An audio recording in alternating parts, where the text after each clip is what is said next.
በዘመናዊው እግር ኳስ ታሪክ ውስጥ እንደሱ ተመልካች በደስታ የሞላ በደቡብ አሜሪካዊው የጎዳና ላይ ጥበብ ሜዳውን ያደመቀው ተጫዋች ማግኘት ከባድ ነው። እሱም የብራዚል እግር ኳስን ንጉስ፣ የባርሴሎና ታሪክ፣ የኤምኤስኤን ጥራት አካል እና የፓሪስ ውድ ኮከብ ነው። እሱም ኔይማር ጁኒየር ይባላል። ዛሬም የዚህን አስደናቂ የእግር ኳስ ጠንቋይ ሰላም እንዴት ናችሁ? የዳዊት ሚዲያ ተከታታዮች እንደምን ዋላችሁ? እኔም በጣም ደህና ነኝ። ዛሬ የምነግራችሁ ስለ ኔይማር ጁኒየር ነው። የኔይማር አባት ቀደም ብሎ የእግር ኳስ ተጫዋች ቢሆንም ቤተሰቡ ግን በጣም ድሃ ነበረ። አልፎ አልፎ መብራት በሌለው ቤት ውስጥ በሻማ ብርሃን ያድሩ ነበረ። ኔይማር ይህንንም ያስታውስ እንደነበረ ይገልጻል። እሱም እግር ኳስን የተለማመደው በሳኦ ፓውሎ ጠባብ ጎዳናዎችና በፋታስ ኳስ ላይ ነበረ። ይህም የጠበበ ቦታ ላይ የመጫወት ልምድ ነው። ይህንንም ካደረገ በኋላ ተከላካዮችን በደቂቃ ውስጥ እያዟዟረ ለማለፍ የሚያስችል አስደናቂ ቅልጥፍና የሰጠው ነበረ። ኔይማር አስደናቂ ችሎታውን በሰፈር ውስጥ መነጋገሪያ እየሆነ መጣ። በኢኤአ አቆጣጠር በ2003 ገና በ11 ዓመቱ የሳንቶስ አካዳሚን ተቀላቀለ። በአካዳሚውም ያሳየው ብቃት በጣም አስገራሚ በመሆኑ በ17 ዓመቱ ለዋናው ቡድን ተሰለፈ።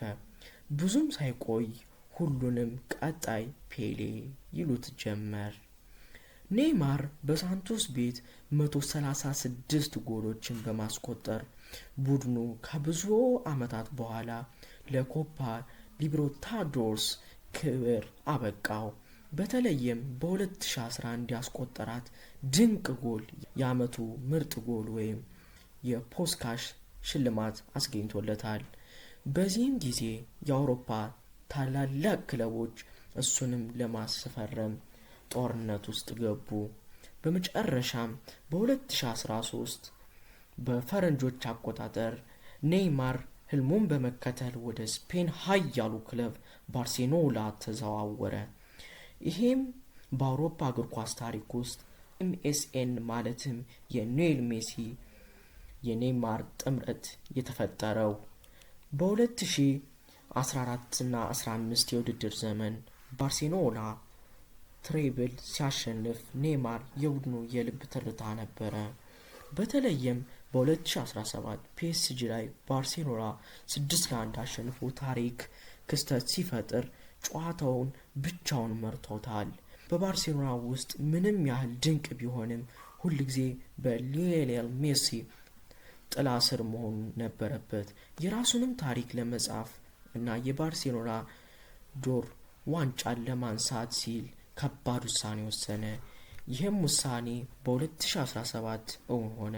ኔይማር በ212 ሚሊዮን ዩሮ የዓለማችን ውድ ተጫዋች በመሆን ወደ ፈረንሳይ ክለብ ፔዤ አቀና። በፓሪስም በርካታ የአገር ውስጥ ዋንጫዎችን ቢያሸንፍም ክለቡንም ለመጀመሪያ ጊዜ ለሻምፒዮንስ ሊግ ፍጻሜ ቢያደርስም ቆይታው ግን ሙሉ በሙሉ በደስታ የተሞላ አልነበረም።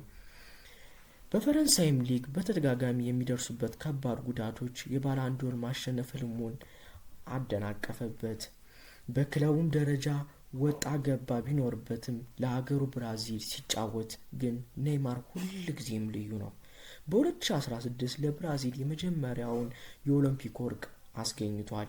በቅርብም ደግሞ የታላቁን የፔሌ የዘመናት የጎል ክብረ ወሰንም በመስበር ለብራዚል ብሔራዊ ቡድን በታሪክ ከፍተኛ ጎል ያስቆጠረ ቀዳሚ ተጫዋች መሆን ችሏል። ብዙም ወቃሾች፣ ደጋፊዎች እኩል አሉት። ነገር ግን አንድ እውነታ መካድ አይቻልም። እሱ እግር ኳስ ወደ ትልቅ ጥበብ የቀየረ፣ ሜዳ ላይ ንጹህ ብራዚላዊ ደስታ የፈጠረ። እናንተስ ስለ ኔይማር ምን ታስባላችሁ? ሐሳባችሁን በኮሜንት አጋሩኝ።